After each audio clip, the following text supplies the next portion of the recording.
شروع اللہ کے نام سے جو بڑا مہربان اور نہایت رحم کرنے والا ہے۔ السلام علیکم۔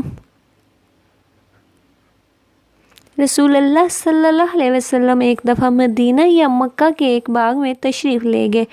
وہاں آپ صلی اللہ علیہ وسلم نے 2 شخصوں کی آواز سنی جنہیں ان کی قبروں میں عذاب کیا جا رہا تھا۔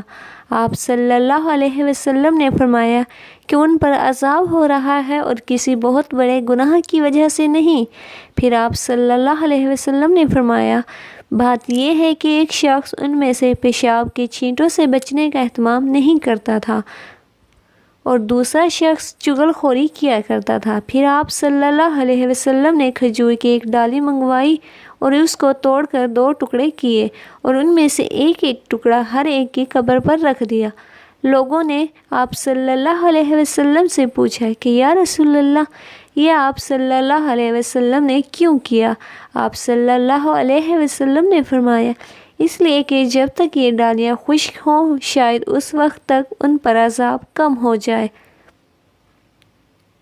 ایک یہودی عورت عائشہ رضی اللہ تعالی عنہا کے پاس آئیں، ان سے عذاب قبر کا ذکر چھیڑ دیا اور کہا کہ اللہ تجھ کو عذاب قبر سے محفوظ رکھے۔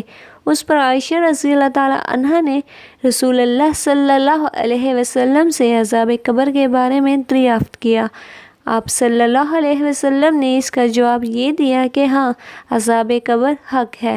عائشہ رضی اللہ تعالی عنہا نے بیان کیا کہ پھر میں نے کبھی ایسا نہیں دیکھا کہ آپ صلی اللہ علیہ وسلم نے کوئی نماز پڑھی ہو اور اس میں عذاب قبر سے اللہ کی پناہ نہ مانگی ہو۔